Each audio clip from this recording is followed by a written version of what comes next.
ಮೊಟ್ಟ ಮೊದಲನೇದಾಗಿ ನಮ್ಮ ಮಾಧ್ಯಮ ಮಿತ್ರರಿಗೆ ನನ್ನ ನಮಸ್ಕಾರಗಳು ಮತ್ತು ಮೊದಲನೇದಾಗಿ ಶ್ರೀಮಾನ್ಯ ಡಿ.ಕೆ. ಶಿವಕುಮಾರ್ ಅವರಿಗೆ ನಮ್ಮ ಕಲಬುರಗಿ ವತಿಯಿಂದ ಅನೇಕ ಶುಭಾಶಯಗಳನ್ನು ಹೇಳುತ್ತಾ, ಇವತ್ತು ಮೀಡಿಯಾದಲ್ಲಿ ಬರುವ ಕಾರಣ ಏನಂದ್ರೆ ನಮ್ಮ ಆಳಂದ್ ಮತಕ್ಷೇತ್ರದ ಶಾಸಕರಾದಂಥ ರೈತ ಪರ ಚಿಂತಕರು, ಸಾಮಾಜಿಕ ಚಿಂತಕರು ಹಾಗೂ ಬಡವರ ಚಿಂತಕರಾದಂಥ ಸನ್ಮಾನ್ಯ ನೀತಿ ಆಯೋಗದ ಉಪಾಧ್ಯಕ್ಷರಾದಂಥ ನೀತಿ ಯೋಜನಾ ಉಪಾಧ್ಯಕ್ಷರಾದಂಥ ಸನ್ಮಾನ್ಯ ಬಿ.ಆರ್. ಪಾಟೀಲರಿಗೆ ಸಚಿವ ಸ್ಥಾನ ಕೊಡುವ ಬಗ್ಗೆ ನಾನು ಇವತ್ತು ಮೀಡಿಯಾದಲ್ಲಿ ಬಂದಿದ್ದೇನೆ. ಯಾಕೆ ಅಂದರೆ ನಮ್ಮ ಮಹಾರಾಷ್ಟ್ರದ ಗಡಿ ಭಾಗದಲ್ಲಿದ್ದಂಥ ಪ್ರದೇಶ ಇವತ್ತು ಸುಮಾರಾಗಿ ಎಷ್ಟೋ ವರ್ಷಗಳಾಯಿತು ನಮಗೆ ಸ್ವಾತಂತ್ರ್ಯ ಸಿಕ್ಕಿ, ನಮ್ಮ ಆಳಂದದಲ್ಲಿ ನಮಗೆ ಸ್ವಾತಂತ್ರ್ಯ ಸಿಕ್ಕಿಲ್ಲೇನೋ ಅನ್ನಿಸ್ತದ. ಯಾಕೆ ಅಂದರೆ ಯಾವುದೇ ಪಾರ್ಟಿ ಇದ್ದರೂ ಕೂಡ ಇವತ್ತೇನಪ್ಪ ಅಂತಂದ್ರೆ ಸಚಿವ ಸ್ಥಾನ ಯಾರಿಗೂ ದೊರಕಿಲ್ಲ. ನಿನ್ನೆ ನಾವು ನಮ್ಮ ಆಳಂದದ ಹಿರಿಯರಾದಂಥ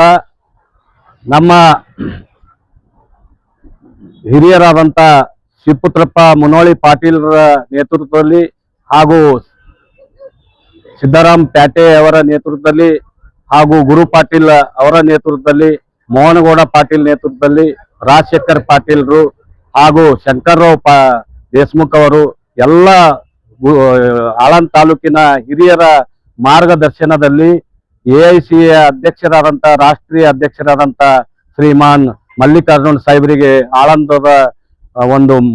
ವತಿಯಿಂದ ನಮ್ಮ ಬಿ.ಆರ್. ಪಾಟೀಲ್ರಿಗೆ ಸಚಿವ ಮಾಡತ್ ಹೇಳಿ ಅವರಿಗೆ ನಾವು ಮನವಿ ಪತ್ರವನ್ನು ಸಲ್ಲಿಸಿದ್ದೇವೆ.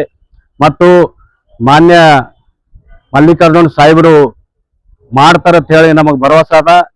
ಯಾಕೆ ಅಂದರೆ ನಮ್ಮ ಬಿ.ಆರ್. ಪಾಟೀಲ್ರು ಸಾಮಾಜಿಕ ಚಿಂತಕರಾದಂಥ ರೈತ ಪರ ಹೋರಾಟಗಾರರು, ಇಡೀ ದೇಶದಲ್ಲಿ ಅವ್ರದ್ದು ಕೂಡ ಹೆಸರಿದೆ. ಅವ್ರದ್ದು ಒಂದು ಕರ್ನಾಟಕದಲ್ಲಿ ಒಂದು ದೊಡ್ಡ ಹೆಸರಿದೆ.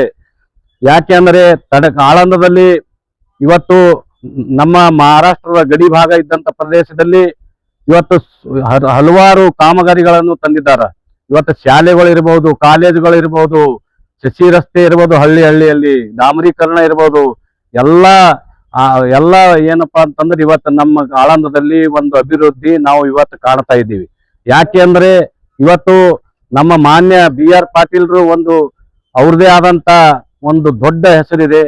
ಅವರು ಅವರಿಗೆ ಏನಪ್ಪಾ ಅಂತಂದ್ರ ಯಾವುದೇ ಇದು ನಡೆಯಂಗಿಲ್ಲ ಅಂತ ದೊಡ್ಡ ವ್ಯಕ್ತಿಗ ಇಲ್ಲಿ ನಮ್ಮ ಕಲಬುರಗಿ ಜಿಲ್ಲೆಯಲ್ಲಿ ಇದ್ದಂತ ಕಲ್ಯಾಣ ಕರ್ನಾಟಕ ಕಲಬುರಗಿ ಜಿಲ್ಲಾ ಆಳಂದ್ ತಾಲೂಕಿನಲ್ಲಿ ಒಂದು ದೊಡ್ಡ ಹೆಸರು ಇದ್ದಂತ ಬಿ.ಆರ್. ಪಾಟೀಲರಿಗೆ ಒಂದು ಸಚಿವ ಸ್ಥಾನ ಕೊಡಬೇಕು ಹೇಳಿ ನಾವು ಹಲವಾರು ಸಲ ಪತ್ರಿಕೆಗೋಷ್ಠಿಯನ್ನು ಮಾಡಿದ್ದೀವಿ. ಹಲವಾರು ಸಲ ನಾವು ಪತ್ರಿಕೆ ಮುಖಾಂತರ, ಮೀಡಿಯಾದ ಮುಖಾಂತರ ಕೂಡ ನಾವು ಮಾಡಿದ್ರು ಕೂಡ ಯಾವುದೇ ಅವರಿಗೆ ಆಗಿಲ್ಲ. ಹಿಂದಿದ್ದಂತ ಸರ್ಕಾರದಲ್ಲಿ ಮಾನ್ಯ ಸಿದ್ದರಾಮಯ್ಯ ಸಾಹೇಬರೇ ಮಾಡ್ಬೇಕಾಗಿತ್ತು, ಗೆಳೆಯ ಅಂತ ಹೇಳಿದ್ರು, ಅವರು ಮಾಡ್ಲಿಲ್ಲ.